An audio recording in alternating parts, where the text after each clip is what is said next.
Assalamualaikum warahmatullahi wabarakatuh. Kami dari kelompok 5, para computing kelas B, akan membuat video untuk tugas akhir para computing. Nah, di sini tugasnya adalah membuat jurnal sistematik literatur review dengan judul Review literatur Sistematis tentang Komputasi Paralel pada Sistem Memori Berdistribusi, Teknik, Arsitektur, dan Wawasan Kinerja. Baik, sebelum itu, anggota kami yaitu Muhammad Faisal Nur Hidayat, Fadli Dita Pamungkas, Hansuwi Ramadan, Bayan Anderson Napitupulu, dan Nandana Adin Nugroho Ramadhani. Untuk yang pertama yaitu abstraknya, komputasi paralel pada sistem memori terdistribusi telah menjadi pendekatan penting dalam memungkinkan komputasi kinerja tinggi berskala besar di berbagai bidang. Makalah ini menyajikan tinjauan literatur sistematis atau SLR mengenai teknik, arsitektur, dan hasil kerja dari penerapan komputasi paralel pada sistem memori distribusi yang diterbitkan antara tahun 2020 hingga 2025. Dari banyak artikel awal yang ditemukan, lima dipilih berdasarkan kriteria institusi yang telah ditentukan. Studi-studi tersebut menunjukkan berbagai implementasi seperti load balancing berbasis NPI, penyelesaian masalah nilai eigen, pemodelan simulasi, dan perhitungan jarak minimum dalam kode linear. Tantangan umum seperti overhead, sinkronisasi, dan distribusi beban kerja diatasi dengan teknik seperti penjadwalan loop dinamis, partisi data, dan model paralel hibrida. Temuan ini memberikan gambaran komprehensif mengenai perkembangan terkini dan arah penelitian masa depan dalam mengoptimalkan komputasi paralel pada arsitektur memori terdistribusi.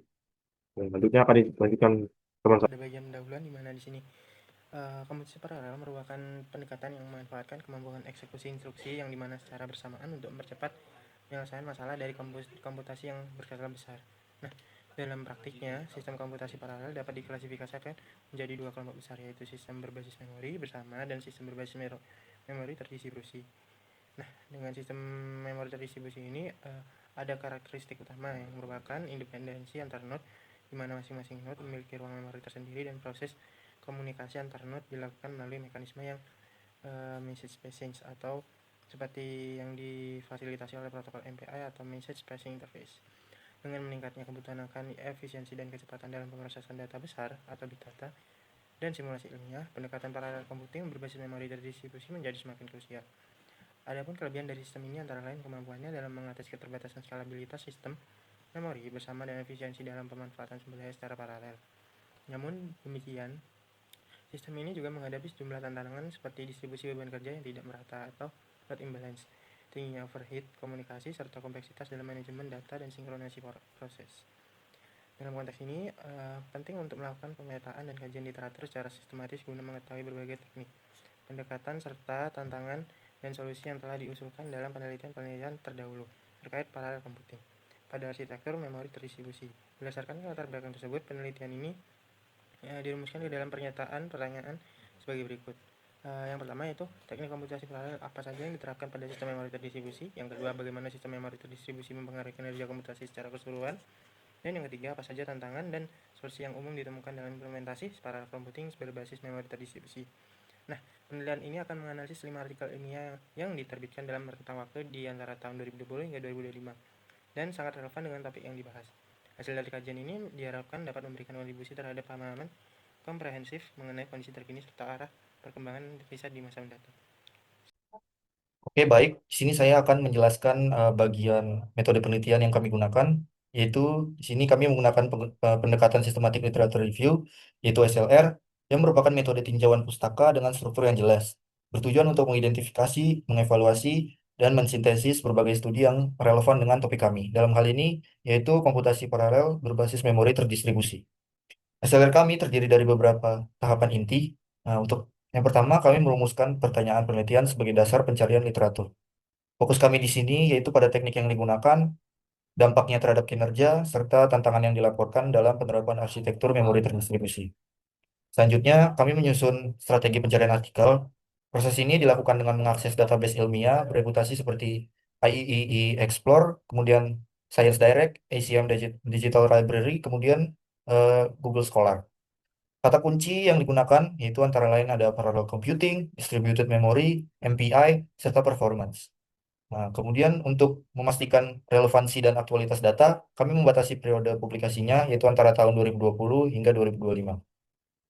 Kemudian em, kami juga melakukan atau menerapkan kriteria inklusi dan eksklusi. Jadi artikel yang dipilih itu harus memenuhi beberapa syarat, di antaranya merupakan artikel jurnal peer review, kemudian ditulis dalam bahasa Inggris, tersedia dalam bentuk full text, dan secara eksplisit membahas penerapan komputasi paralel dalam sistem memori terdistribusi. Artikel yang hanya membahas GPU, shared memory, atau yang bersifat review tanpa eksperimen asli, langsung kami eliminasi. Kemudian tahap berikutnya yaitu ekstraksi dan analisis data. Jadi kami menyoroti berbagai aspek penting dari masing-masing artikel, seperti pendekatan arsitektural yang digunakan, teknik komunikasi antar node, strategi distribusi beban, dan indikator performa sistem. Kemudian untuk bagian selanjutnya akan dijelaskan. Baik, perkenalkan nama saya Randy Domangkas dengan NIM 366. Di sini saya akan menjelaskan hasil dan pembahasan dari review artikel yang telah kelompok kami kerjakan. Artikel pertama yaitu dari Verkaik dan tim pada tahun 2021. Jadi mereka secara mendalam membahas tentang penerapan MPI pada simulasi aliran air tanah 3D menggunakan SEO. Dan hasilnya kecepatan komutasi bisa hingga 2 kali lebih cepat. Dan yang paling ditekankan adalah pentingnya domain partitioning yang efisien dan komunikasi antar node yang optimal. Selanjutnya ada dari Branikas 2024.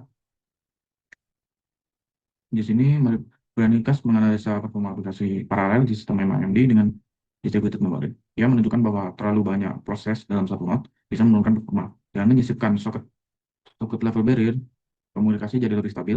Bahkan random forest digunakan untuk memprediksi waktu komunikasi lebih akurat dari pendekatan semi-empiris. Kemudian artikel ketiga yaitu dari Eleliani dan Kilba tahun 2021. Jadi mereka memperkenalkan metode DCC atau Distributed Chunk Calculation untuk penjadwalan loop dinamis. Pendekatan ini menghindari bottleneck dari sistem sentral dan terbukti lebih efisien saat beban kerja tidak. Kemudian artikel yang keempat dari Bob Fortier dan tim pada tahun 2024. Jadi mereka menggunakan arsitektur client server berbasis SPST di lingkungan multi-core dan multi-komputer. Mereka membuktikan bahwa peningkatan jumlah prosesor dapat berdampak langsung pada throughput, misalkan sinkronasi dan alokasi thread dilakukan dengan tepat.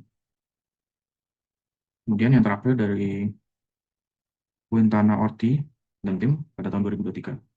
Jadi mereka menerapkan paralelisme algoritma Brouwer-Zimmermann dalam perhitungan kode linear. Waktu komputasi berhasil ditekan dari yang awalnya 5 hari menjadi hanya dilakukan dalam waktu 5 menit. Ini menyoroti pentingnya desain algoritma yang aktif terhadap arsitektur bangun. Jadi secara keseluruhan hasil pembahasan menunjukkan bahwa kombinasi antara optimasi algoritma, desain penjadwalan beban kerja, dan pemanfaatan arsitektur paralel yang tepat dapat secara signifikan meningkatkan performa komputasi. Tantangan utamanya yaitu seperti sinkronisasi, overhead komunikasi, dan distribusi beban yang tidak merata dapat diatasi dengan strategi-strategi adaptif yang telah ditunjukkan oleh studi-studi di atas. Itu saja akan dilanjutkan. Di sini saya Aris Ramadan dengan NIM dengan NIM 2324 1010 3083 ingin menjelaskan tentang bagian saya, yaitu di bagian kesimpulan.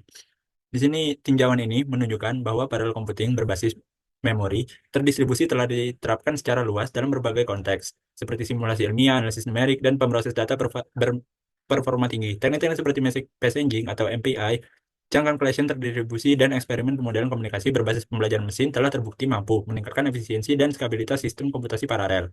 Penelitian ini juga menunjukkan bahwa strategi sinkronisasi lokal dan desain penjadwalan adaptatif menjadi faktor penting dalam mengatasi tentang seperti interferensi komunikasi, ketidakseimbangan beban, dan overhead system.